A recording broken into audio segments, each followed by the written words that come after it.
오늘 여러분과 함께 읽은 본문의 말씀을 가지고 하나님이 기억하신 기도라고 하는 말씀으로 은혜를 나누고자 합니다. 여러분과 함께 매주 수요 예배 시간에 나누고자 하는 새 왕 이야기의 새 왕은 사울 왕과 다윗 왕 그리고 솔로몬 왕입니다. 여러분, 성경에서는 사무엘상 그리고 사무엘하, 열왕기 상 11장까지 방대한 분량을 이 세 왕의 이야기로 할애하고 있습니다. 매주 한 장씩 여러분과 함께 읽고 말씀 속에 담겨진 하나님의 마음을 함께 나누면서 정말 하나님의 마음에 합한 사람은 어떤 사람인지, 그리고 그 하나님의 마음에 합한 사람은 어떻게 빚어지고 만들어지는지에 대해 우리가 살펴보면서 우리 새 왕 이야기 시리즈 강해 설교를 이어가고자 합니다. 여러분, 새 왕 이야기, 그 이야기 속으로 들어가기 전에 우리 시대적 배경을 먼저 한번 살펴볼 필요가 있습니다. 사사 시대의 이스라엘은 왕정 체제를 갖춘 주변 열강으로부터 지속적인 괴로움과 억눌림 속에 하루하루를 살아가게 됩니다. 그래서 이스라엘은 우리에게도 눈에 보이지 않는 하나님이 아니라 우리 눈에 보이는 인간 왕이 있어야 한다라는 필요성을 깨닫고 갈구하게 됩니다. 그 대표적인 예가 그들을 미디안 군대로부터 구해 주었던 사사 기드온에게 우리의 왕이 되어서 우리를 다스려 달라라고 요청하는 것인데, 기드온은 이와 같은 백성들의 요구에 이런 지하로 거절합니다. 사사기 8장 23절에 보면 이렇게 그는 이야기합니다. 기드온이 그들에게 이르되 내가 너희를 다스리지 아니하겠고 나의 아들도 너희를 다스리지 아니할 것이요 여호와께서 너희를 다스리시리라 하니라 라고 말씀하고 있습니다. 왕을 요구하는 백성들에게, 아니 우리의 왕이 되어 달라고 요청하는 이스라엘 백성들에게 기드온은 여호와 하나님만이 우리를 다스리는 진정한 왕이심을 분명하게 이야기하며 거절합니다. 여러분, 그럼에도 불구하고 사사기의 마지막 장 마지막 절은 다음과 같은 말씀으로 마무리가 됩니다. 그때에 이스라엘의 왕이 없으므로 사람이 각기 자기 소견에 옳은 대로 행하였더라 라고 말씀합니다. 그때에 이스라엘의 왕이 없으므로 라는 말은 하나님이 이스라엘의 왕이셨으나 그들은 한 번도 하나님을 왕으로 인정하지 않았던 시대가 사사 시대였다라는 것을 이야기하고 있는 것입니다. 그래서 하나님을 왕으로 인정하지 않고 거부하게 되자 그들은 자기 소견에 옳은 대로 행하는 삶을 살아가게 되는 것이죠. 선과 악의 기준이 사라지고 무엇이 옳고 무엇이 틀린지를 말해줄 수 있는 하나님의 마음에 합한 사람이 없이 다만 상대적이고 보편적인 각자 개인의 기준, 생각과 견해가, 그리고 타락한 양심이 모든 행동과 결정의 유일한 기준이 되었다라는 것입니다. 이처럼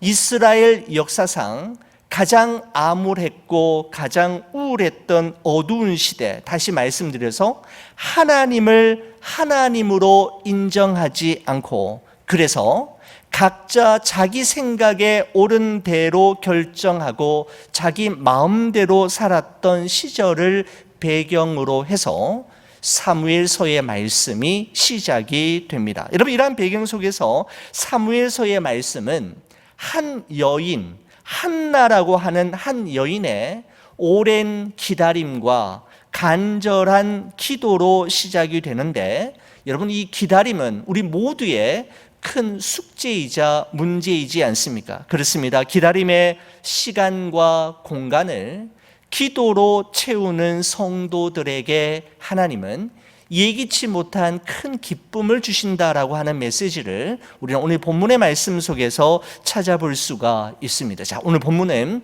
1절에 이런 말씀으로 시작이 됩니다. 에브라임 산지 라마다임 소빔에 에브라임 사람 엘가나라 하는 사람이 있었으니 그는 요로함의 아들이요 엘리후의 손자요 도후의 증손이요 숲의 현손이더라 라고 말합니다. 엘가나라고 하는 한 사람을 성경이 소개하면서 그의 출신 지역이 어딘가 하면 에브라임 산지 라마다임 소빔에 있는 에브라임 사람이라고 말하고 있습니다.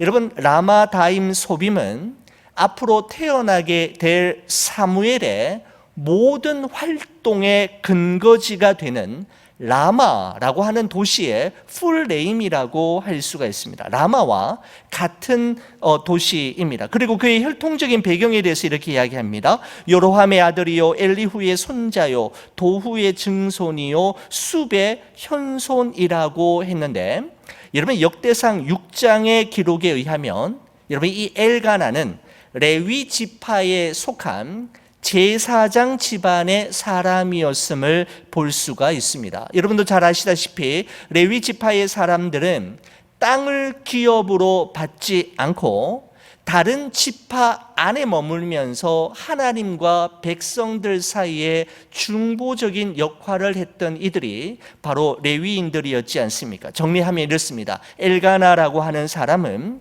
에브라임 지파에 속한 산지에 있는 도시인 라마에 거주하는 레위 지파에 속한 레위인이었음을 볼 수가 있는 것이죠. 2절 말씀은 그 엘가나의 가족 배경을 소개하고 있는데 이렇게 기록합니다. 그에게, 엘가나에게 라는 말이죠. 두 아내가 있었으니 한 사람은 한나요 한 사람의 이름은 분인나라.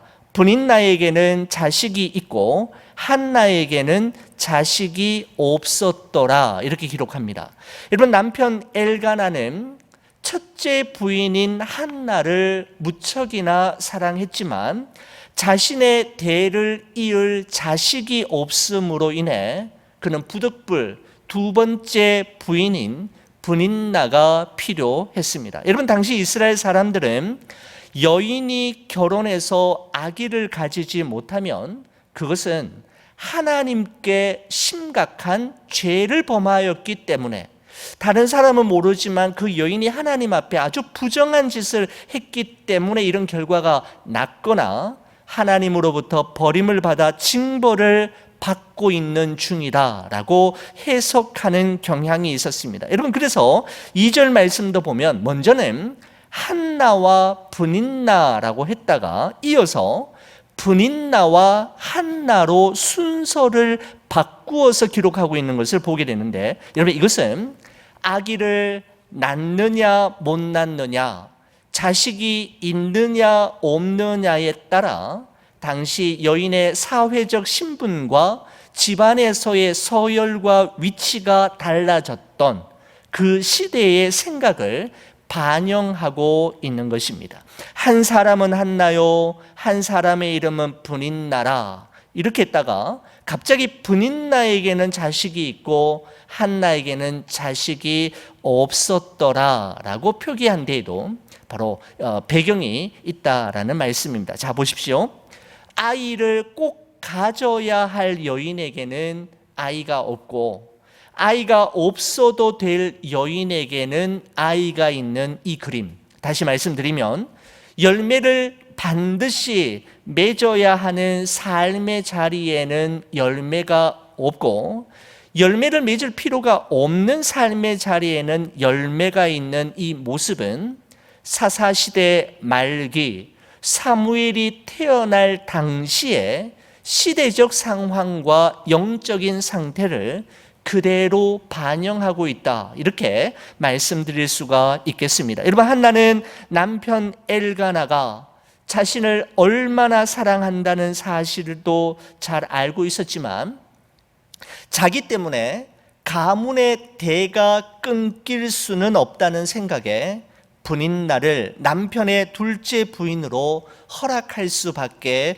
없었습니다. 그리고 어느 날 설마 했던 일이 현실로 나타나게 됩니다. 남편에게 분인나를 통해 아기가 생겼다라는 것을 보는 순간 이 한나는 자신이 아이를 가질 수 없었던 것은 남편에게 문제가 있었던 것이 아니라 전적으로 자기 자신에게 문제가 있었다라는 사실을 컨펌하게 되는 것이죠. 그 순간 그녀는 더 깊은 절망감의 나락으로 떨어져 내려가게 되었을 것입니다. 게다가 아기를 가지게 된 분인나는 아기를 갖지 못한 한나를 날마다 조롱하고 무시하므로 한나의 슬픔과 괴로움은 이루 말할 수가 없었습니다. 여러분, 그런데 성경은 한나가 아기를 가지지 못하는 그 원인을 한나에게서 찾는 것이 아니라 하나님께서 그렇게 하신 것임을 우리에게 밝히고 있습니다. 자, 오늘 본문의 5절과 6절의 말씀을 보시면 이런 기록이 있습니다. 한나에게는 갑절을 주니 이는 그를 사랑함이라. 그러나 여호와께서 그에게 임신하지 못하게 하시니 여호와께서 그에게 임신하지 못하게 하심으로 그의 적수인 분인나가 그를 심히 격분하게 하여 괴롭게 하더라 라고 말씀합니다. 여호와께서 그에게 임신하지 못하게 하시니 여호와께서 그에게 임신하지 못하게 하심으로, 비슷한 표현을 두 번 연이어서 반복 사용하면서 한나의 불임은 실제로는 한나의 잘못이 아니라 하나님께서 이를 통해 이루시고자 하는 특별한 계획과 의도가 있음을 의도적으로 독자들에게 표현하고 있는 아주 중요한 말씀입니다. 다시 말씀드리면 한나의 불임 배후에 하나님이 개입하고 계심을 성경이 은연중에 말씀하고 있다라는 것입니다. 여러분, 전도서 7장 13절 말씀에 보면 이런 말씀이 있죠. 하나님께서 행하시는 일을 보라. 하나님께서 굽게 하신 것을 누가 능히 곧게 하겠느냐라는 말씀입니다. 하나님께서 행하시는 일을 보라. 하나님께서 굽게 하신 것을 누가 능히 곧게 하겠느냐. 여러분, 이 말씀의 의미는 우리가 이 세상을 살아가면서 경험하게 되는 모든 일들의 배후에는 하나님이 계시며 하나님이 그 일을 통해 이루시고자 하시는 하나님의 분명한 목적과 의도가 있음을 분명하게 말씀하고 있는 것입니다. 겉으로 보기에는 어쩌다가 우연히 생긴 해프닝처럼 보이겠지만 그 모든 일들 속에는 하나님의 분명한 의도와 목적, 뜻과 섭리가 스며들어 있음을 말씀하고 있는 것이죠. 여러분, 지난 우리 수요일에도 제가 말씀드렸습니다마는 예수님 이 사람이 맹인으로 태어난 것은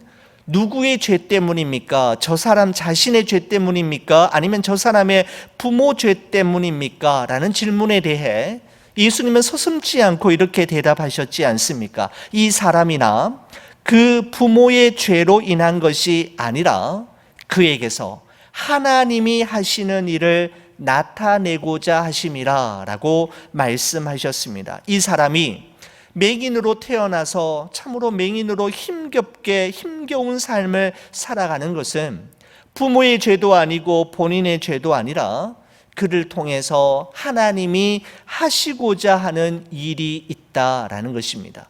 고통의 문제를 인과응보의 틀이 아닌 하나님이 하실 일, 즉 하나님의 섭리와 경륜의 관점으로 해석하시는 예수님의 새로운 해석학적 틀을 우리가 보았지 않습니까? 창세기 45장 5절의 말씀에 보면 애굽의 국무총리가 되었던 요셉이 자신을 팔아넘긴 형들에게 이런 간증을 하는 것을 보게 됩니다. 당신들이 나를 이곳에 팔았다고 해서 근심하지 마소서, 한탄하지 마소서. 하나님이 생명을 구원하시려고 나를 당신들보다 먼저 보내셨나이다 라고 이야기합니다. 여러분, 이 부분을 창세기 45장 이 5절 이 말씀을 유진 피터슨이 쓴 메시지 성경에서는 어떻게 재해석해서 번역하고 있느냐 하면 이렇게 기록합니다. 저를 팔아넘겼다고 괴로워하지도 말고 자책하지도 마십시오. 그 다음에 이렇게 되어 있습니다. 그 일 뒤에는 하나님이 계셨습니다.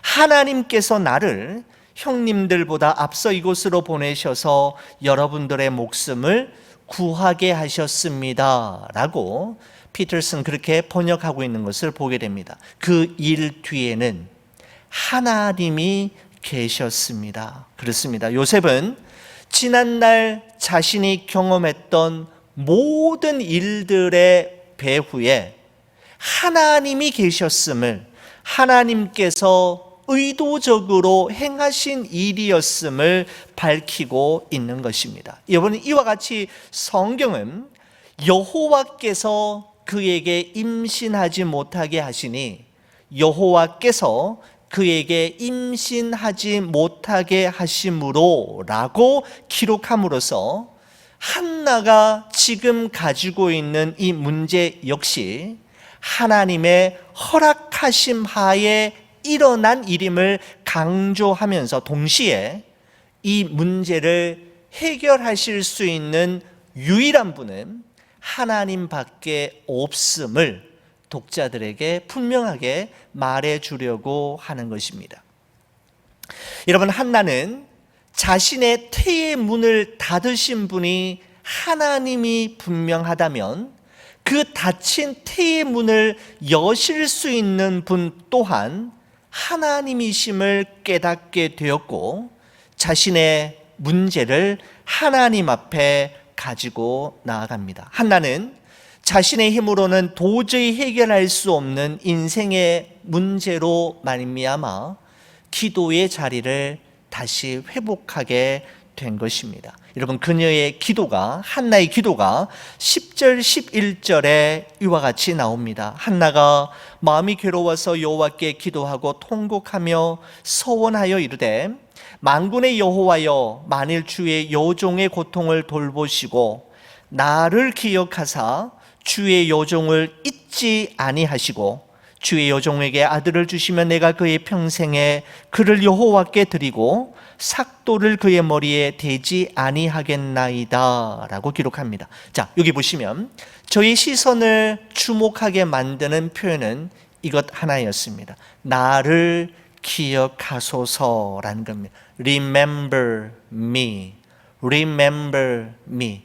한나의 기도의 중심축을 이루고 있는 것은 하나님, 나를 기억하소서라는 것이었습니다.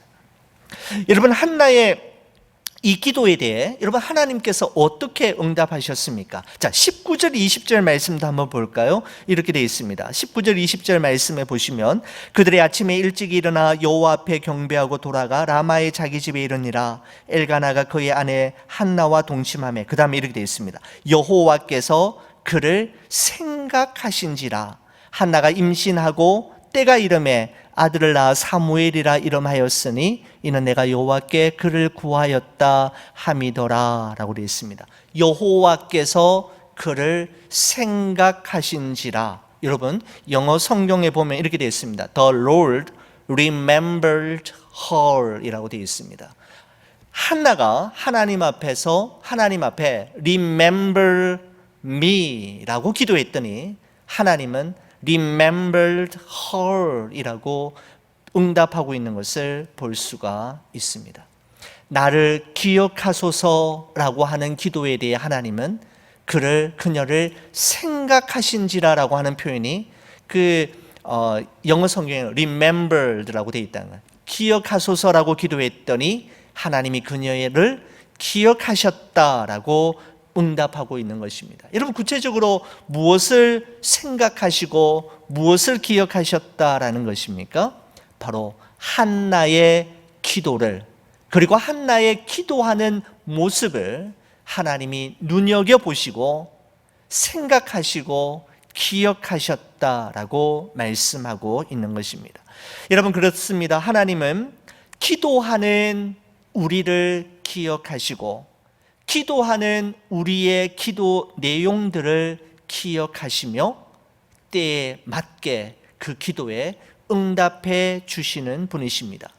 여러분, remembered me라고 하는, remember이라고 하는 단어를 생각하면서 창세기 19장의 사건이 기억이 났습니다. 여러분, 하나님께서 아브라함의 기도를 기억하셨다라고 하는 표현이 나오기 때문입니다. 하나님께서 아브라함의 조카 롯이 거하고 있는 소돔과 고모라를 멸하시던 때에 이렇게 기록하고 있습니다. 하나님이 그 지역의 성을 멸하실 때에 곧 롯이 거주하는 성을 엎으실 때에 하나님이 아브라함을 생각하사라고 되어 있는데, 하나님이 아브라함을 생각하사라고 하는 이 표현을 영어 성경에 보면 God remembered Abraham 이렇게 표현하고 있는 것을 볼 수가 있습니다. 롯을 그 엎으시는 중에 내보내셨더라라고 기록합니다. 여러분, 성경은 하나님께서 소돔과 고모라 성을 불과 유황으로 멸하실 때 아브라함을 생각하사, 아브라함을 기억하사라고 했는데, 아브라함의 무엇을 생각하시고 무엇을 기억하셨다라는 걸까요? 맞습니다. 아브라함의 기도, 즉 조카 롯을 위한 아브라함의 기도를 생각하시고 기억하심으로 그들을 구원하셨다라는 것입니다.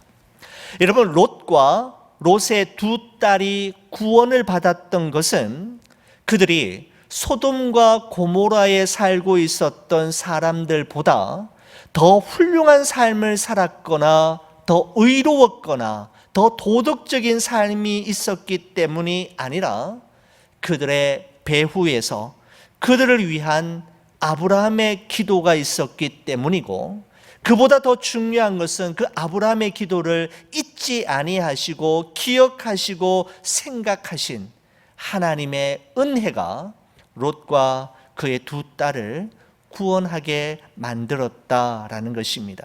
여러분, 어거스틴의 어머니 모니카는 탕자의 삶을 살아가는 아들의 구원을 위해 매일마다 성전에 나와 눈물로 기도의 자리를 적시고 있었습니다. 그때 암브로시우스 감독으로부터 이런 말을 듣게 되죠. 눈물로 기도한 자녀는 결코 망하지 않는다라는 말이었습니다. 어머니 모니카의 눈물의 기도와 그 어머니 모니카의 눈물의 기도를 기억하신 하나님의 기억하심, 생각하심이 있었기에 어거스틴은 기독교 역사상 가장 위대한 사상가로, 설교가로 부각되게 되는 것이죠. 여러분, 우리는 다른 사람의 아픔과 고통을 대신할 수는 없지만 그들을 위해 기도해 줄 수는 있습니다. 우리는 우리 자녀들의 장래를 위해 하나부터 10까지 모든 필요를 다 채워줄 수는 없지만 우리는 우리 자녀들을 하나님의 손에 올려드리며 기도할 수는 있습니다. 우리는 교회와 선교지를 위해 직접 발로 뛰어다니며 많은 일들을 못하지만 우리는 교회와 선교사님과 선교지의 잃어버린 영혼들을 위해 하나님 앞에 중보하며 기도할 수는 있습니다. 우리가 조국 대한민국과 미국을 위해 직접 뭔가를 할 수 있는 일은 없지만 우리는 나라와 민족을 위해 기도할 때 하나님의 역사하심을 경험할 수가 있게 되는 것이죠. 바로 지금 이 자리에서부터 말입니다.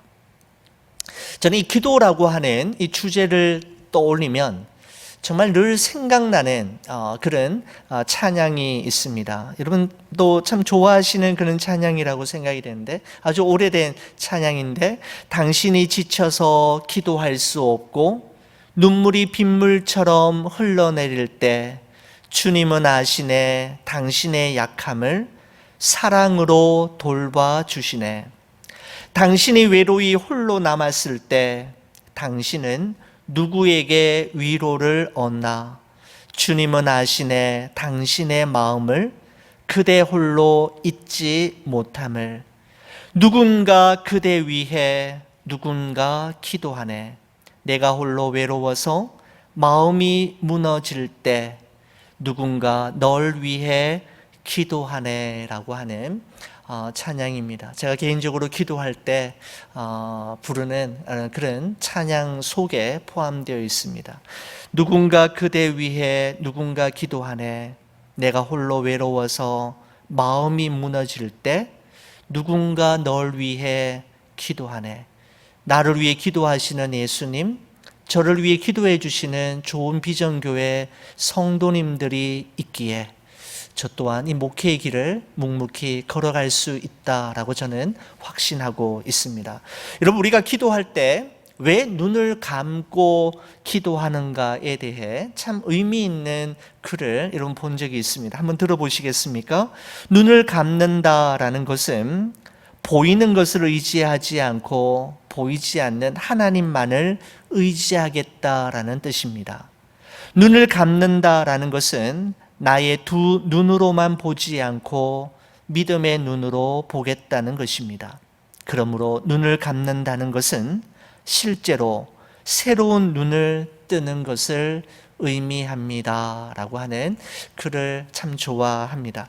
사랑하는 우리 교회 여러분, 눈에 보이는 대로 보고 눈에 보이는 대로 반응하는 것이 아니라 눈에 보이는 것 배후에 계시는 하나님을 바라볼 때 우리를 늘 생각해 주시는 하나님, 우리의 기도를 단 한 소절도 바닥에 떨어뜨리지 아니하시고 기억하시며 우리의 눈을 눈물병에 담으시는 하나님 의지하고 신뢰할 때 우리의 인생은 놀라운 사랑의 기적들로 채워지게 될 것입니다. 바로 사사시대 말기 절망과 우울함으로 가득한 그 시대를 한 여인은 눈물의 기도로 헤쳐나가며 새로운 시대의 희망의 노래를 부르고 있는 한나의 모습을 보게 됩니다. 우리에게 가장 필요한 것은 바로 이 한나의 기도입니다. 기도의 무릎으로 가는 자만이 멀리 갈 수 있고 오래 갈 수 있으며 마지막까지 갈 수가 있음을 기억하시고 늘 기도의 무릎으로 하나님을 찾는 여러분과 제가 되기를 주의 이름으로 간절히 축원을 드립니다. 기도하시겠습니다.